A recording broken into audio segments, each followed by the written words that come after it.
সংস্কার বিষয়ে একটু আপনার সঙ্গে যেটি জানতে চাই সেটা হচ্ছে আপনারা প্রস্তাবনা দিয়েছেন বিএনপি দেশের সব রাজনৈতিক দলগুলো তাদের লিখিত প্রস্তাব উপস্থাপন করছেন। সেখানে বিএনপি বিষয়ে একটি ক্লিয়ার করেছে যে ৭১-এর সঙ্গে ২৪কে তারা এক কাতারে দেখতে চায় না। সংস্কার কমিশন আপনার কি মনে হয় যে তারা এই দুটি বিষয়কেই বেশি গুরুত্ব দিয়ে মানে অর্থাৎ ৭১-এ যেমন গুরুত্ব পাচ্ছে ২৪ও তেমন গুরুত্ব পাচ্ছে এরকম কোনো প্রস্তাবনা দিচ্ছে?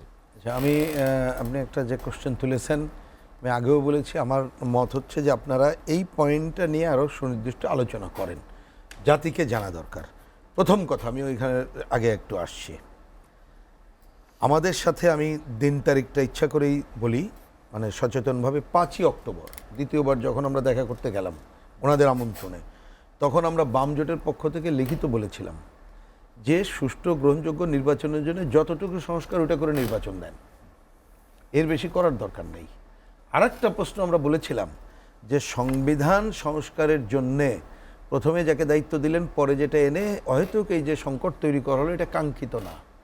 এইটা বলার পরপরই ওই মিটিংয়ে আমি দায়িত্ব নিয়ে কথা বলছি, কারণ আমি ছিলাম, আমার সাথেই তো কথা হয়েছে, আমাদের সাথেই কথা হয়েছে, যে একজন বললেন যে না এটা নিয়ে তো আপনাদের অত কথা বলার কিছু নাই, কারণ উনি ওনার কথা বলুক, আপনারা আপনাদের কথা বলেন। পরে আমাদের প্রধান উপদেষ্টা তিনি কথাটা টেনে নিয়ে বললেন যে বুঝেছি কেন বলছেন, কারণ যাকে দায়িত্ব দেওয়া হয়েছে উনি তো সংবিধান পুরো নতুন লিখতে চান, আগেই বলছেন, কিন্তু কমিটির নাম হচ্ছে সংস্কার কমিটি। আমরা বলেছি নতুন সংবিধান লেখার দায়িত্ব এদের না, সংস্কার।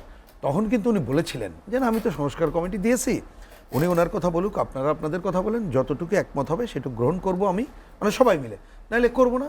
যদি ১৯-২০ পার্থক্য থেকে আলোচনা করে চেষ্টা করব, যদি একমত না করতে পারি নাই না, উনি আজকে তাই বলেছেন। আমি কিন্তু ক্ষোভের সাথে লক্ষ্য করি, কিন্তু আমি এটার সাথে আমি খুব গভীরভাবে কথাটা বলছি যে এইটার সাথে ওনার এখনকার কথাগুলো সাংঘর্ষিক। কেন এই সংস্কার কমিটি, তারা বাংলাদেশের নাম বাংলায় পরিবর্তন, মূলনীতি পরিবর্তন, এবং ওই যে কথাটা আপনি তুললেন ওইটা বলি, যেটা প্রিয়াম্বল, সেইখানে এমনভাবে উপস্থাপন করলো যাতে করে আমাদের কাছে, অন্ততপক্ষে কমিউনিস্ট পার্টির কাছে, এবং পরে দেখলাম বিএনপিও বলেছে, ঘটনাচক্রে আমাদের এই জায়গাটা একেবারে অটোমিল মনে হয়েছে, এটা যেন ৭১ এবং ২৪ প্রায় সমর্থক। আমরা পরিষ্কার বলেছি এইটা বাংলাদেশের জন্য একেবারেই অগ্রহণযোগ্য। ৭১, ২৪ প্রতিস্থাপনের কোনো সুযোগ নাই। সুতরাং আমি বলছি যে এইটা, আরেকটা কথা বলি, যেমন ধরুন বোঝার জন্য, সেটা কিন্তু আমি অন এয়ারে এখানে মানে টেলিভিশনের প্রশ্ন উত্তর বলে আমরা কিন্তু টিক চিহ্ন দেইনি। আমরা বলেছি যে এই সমস্ত উত্তর আপনারা যখন সংলাপ করবো আমাদের মতামত বলবো, টিক চিহ্ন দিয়ে এইসব প্রশ্নের উত্তর চলবে না। আরেকটা কথা বলেছি বোঝার জন্য, বলেছি যে এইখানে অহেতুক এমন কাজ নিয়ে আসা হয়েছে টিক চিহ্নর নামে, সেইটা আমাদের কাছে মনে হয়েছে যে অন্য অনেক কিছুকে যেন প্রভোগ করা হচ্ছে। কেমন, আমি একটা সরলীকর উদাহরণ দিই। ধরুন এইখানে আমরা জানি যে এখানে আসলে আমরা চা খাবো, অন্য কিছু এইখানে কফি বা অন্য কিছু আসে না, আপনি যেটা আসে না বা আসা অপ্রয়োজনীয় আমরা এটা মনেই করছেন, আপনি এসে হঠাৎ করে বললেন যে আপনি চা খাবেন না, কফি খাবেন না, অন্য কিছু। তো এই টিক চিহ্ন তো এখনকার দরকার নেই, কারণ এখন তো গণপরিষদ আমাদের আলোচনার বিষয় না। তাহলে গণপরিষদ আলোচনা দেখছি ওই যে নতুন দল, তার আলোচনা, তাহলে তার কি আপনি সেটা দলই এখনো কিনা আমরা জানি না, তার ঘোষণাপত্র গঠনতন্ত্র জানি না, আমাদের নির্বাচনের যে আইন সে অনুযায়ী তারা নিবন্ধন পাবে কিনা কোনো কিছুই জানি না। আপনি তার কথা আর আপনার কথা এক হলো কেন? তাহলে ডালমে কুচ কালা হয়। তাহলে তো আপনি আলটিমেটলি সংস্কারের নামে, যেটা আমরা বলছি অবশ্যই ভালো নির্বাচনের জন্য নির্বাচন ব্যবস্থা যা যা সংস্কার করতে হবে সেটা করেন, আর বলেছি অবশ্যই অনেকগুলো প্রতিষ্ঠান ধ্বংস হয়ে গেছে, সেই প্রতিষ্ঠান ধ্বংস থেকে উত্তরণের জন্য কী কী সংস্কারের কাজ করা যায় পারলে আলোচনা করেন, ঐক্যমত হলে ভালো, না হলে এই পুরো কাগজপত্র ধরে নতুন যারা নির্বাচিত হবে তাদের হাতে তুলে দেন, তারা জনগণের সাথে কথা বলে জনগণের সম্মতি নিয়ে যতটুকু পারে করবেন। যদি তারা না করেন, ওরা একটা কোশ্চেন করে, আর না করলে ভাই তুমি দেখার কে, দেখবে জনগণ। ধরুন আজকে ধরুন আপনি নির্বাচিত হলেন, আপনি কথা রাখলেন না, জনগণ আপনাকে ছুড়ে ফেলে দেবে, তাহলে জনগণের উপরে ছেড়ে দিতে হবে, আপনি তো অন্য কিছুর উপরে দিতে পারেন না। আমার তো এইটা শুনে অনেক সময় হাসিনার কথা মনে পড়ে যায়। হাসিনা কি বলতো মনে আছে, যে যদি উন্নয়ন চাও তাহলে গণতন্ত্র একটু কম চাই। আজকে অনেক সময় মনে হয় যে তোমরা যদি কি বলে হ্যাঁ সংস্কার চাইলে নির্বাচন চাইও না। তা সংস্কার আপনি আমাকে বলেন, যদি পারেন অনিয়ার এই যে চারজন আমাকে বুঝাই দিক যে ছোট সংস্কার বড় সংস্কার, কাগজে কলমে, আপনি সাংবাদিক, আপনি পারলে আপনি কি সুনির্দিষ্ট করে বলতে পারেন যে সুনির্দিষ্টভাবে উনি বলেছেন ছোট সংস্কার মানে এই, বড় সংস্কার মানে এই? বলেন নাই তো। এইটা আমি ৩রা জানুয়ারি কমিউনিস্ট পার্টির সমাবেশ থেকে পরিষ্কার বলেছিলাম, সংস্কার নামে কি কি করতে চান সেটা বলেন, নির্বাচনের সুনির্দিষ্ট তারিখ বলেন। ওনারা করছেন না, বরঞ্চ আমি দেখছি যে কথা উনি ওই যে 5ই কি বলে অক্টোবর বলেছিলেন তার থেকে ব্যর্থ হয়। কারণ এই টিমের কিন্তু উচিত ছিল না রাজনৈতিক দলগুলোর সাথে আলোচনা না করেই এই ধরনের প্রস্তাব উত্থাপন করা। গুজব, অপতথ্য, এটা সবাইকে ঐক্যবদ্ধভাবে প্রতিহত করতে হবে। মাননীয় প্রধান উপদেষ্টা তার ভাষণে জাতিসংঘেরও সহায়তা চেয়েছেন। গুজব বা অপতথ্য যেখান থেকে তৈরি হচ্ছে সেটি আসলে ঠেকাতে সরকার ব্যর্থ হচ্ছে কিনা, যে কারণে জাতিসংঘের সহায়তা চান তিনি।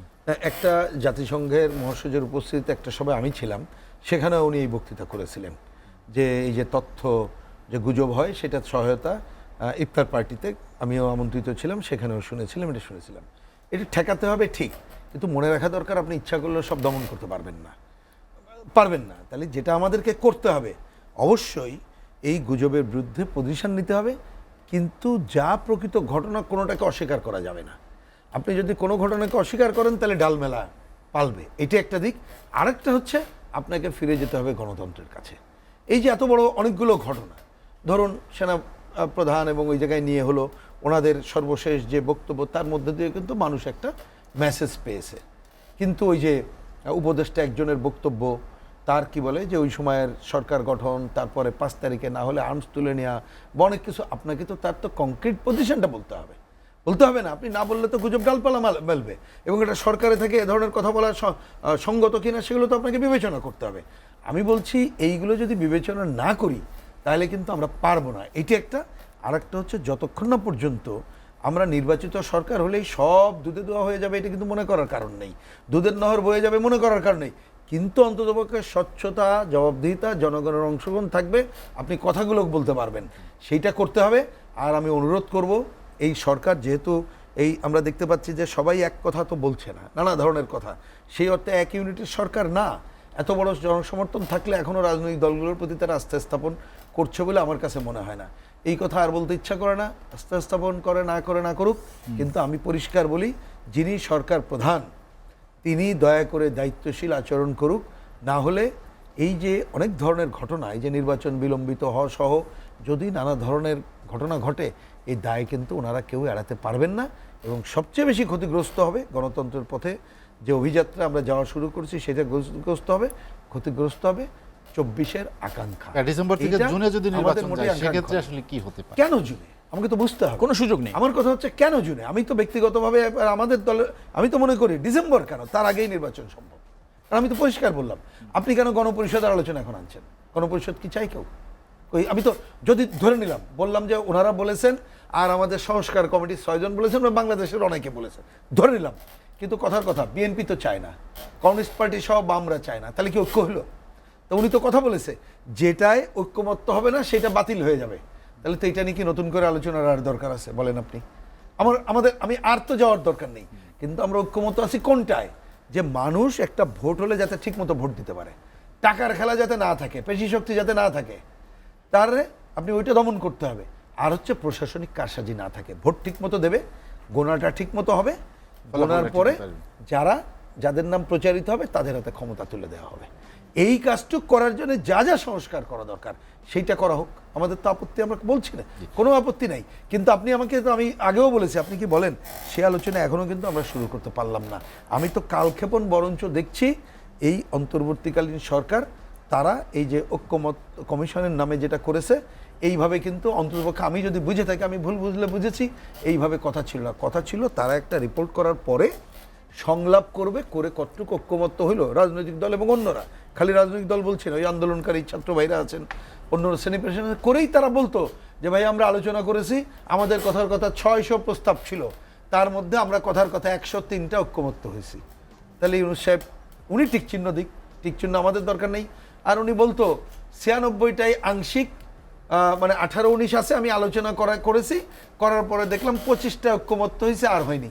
উনি 25টা টিক চিহ্ন আর 103টা চিক চিহ্ন দিয়ে উনি কাজগুলো করুক, আর বাকিগুলো উনি বলেছেন উনি ওয়েবসাইটে দিয়ে দেবেন, দিয়ে দিক, যার যে কথা আছে জনগণ ঠিক করবে।